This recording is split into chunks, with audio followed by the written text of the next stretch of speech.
Palaso ne family ye munnange ali balaga mukwano side eno Canada munnange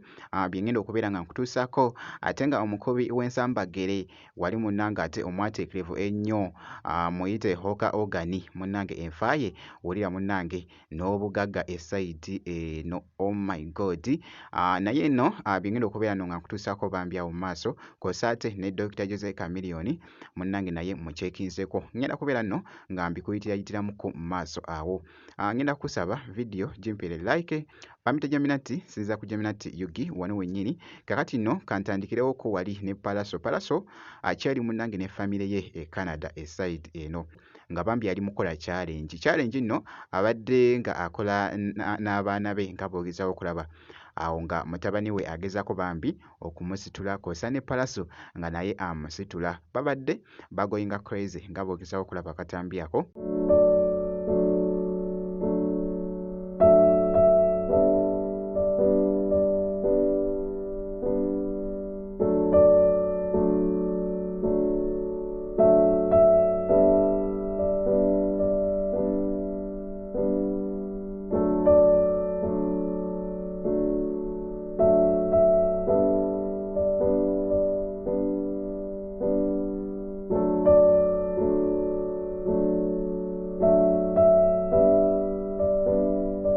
Kw'ossanako akatambi munnange wali babadde mu nju awo nga bali mu kuzannyazannyamuko nga boogezaako okulaba jjukira nti nkugambye nti ebadde challenge wali ku mukutu munnange ate ogwa TikTok naye nga akatambi ako nako kabadde kafuuse ensonga ku mukutu munnange ate ogwa TikTok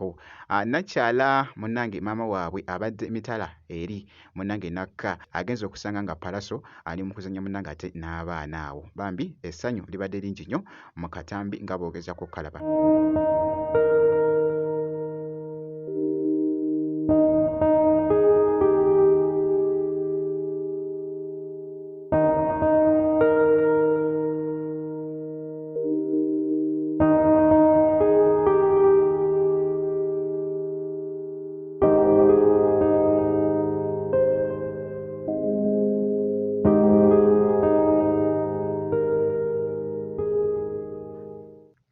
Bwe kityo nno munnange ate bwe kiri mu kutambula esayidi eyo era nga bwenti bwe mukyekinzeko Palaso katugende mu maaso wali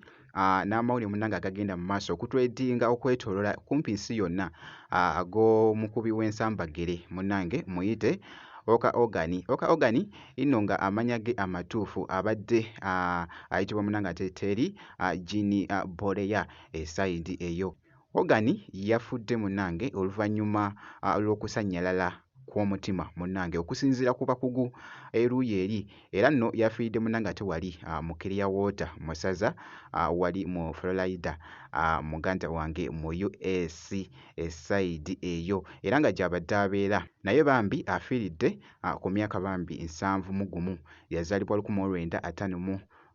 esayidi eyo wali mu August nga 11 era nga amabeesi ge munnange gabadde wali munnange mu America afudde munnange nga mugagga okukamalako obumazi era nga abadde abalirirwa munnange ate $25 miliyoni nga 25 eby'obugagga munnange esayidi eyo omukulu munnange ate Hoka Ogani naye nga tebyatambudde bulungi munnange ate okwetooloola esayidi eno omukubi w'ensambagere ono munnange wali mu kibuga America era nno abadde mukugu y'omu munnange ate ku ba legend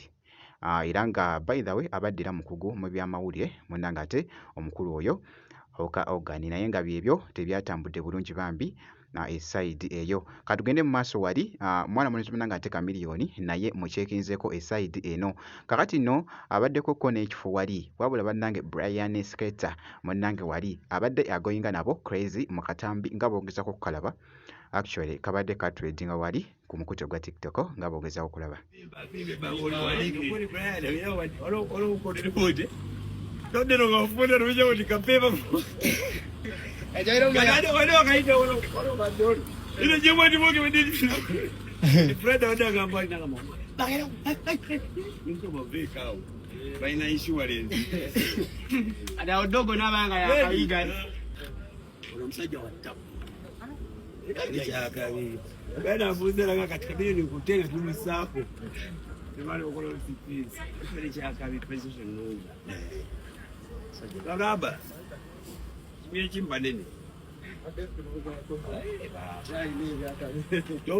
bw'atyo nno munnange ate Chameleone engeri gye babadde banyumyanyumyamu kaawo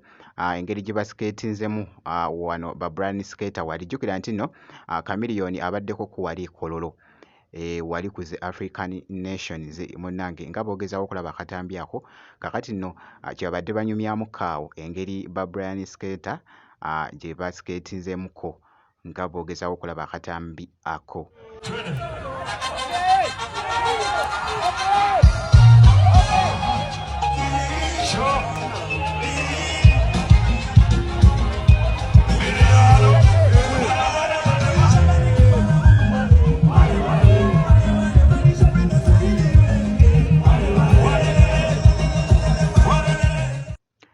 Byebyo nno munnange ate ebitambudde esayidi eyo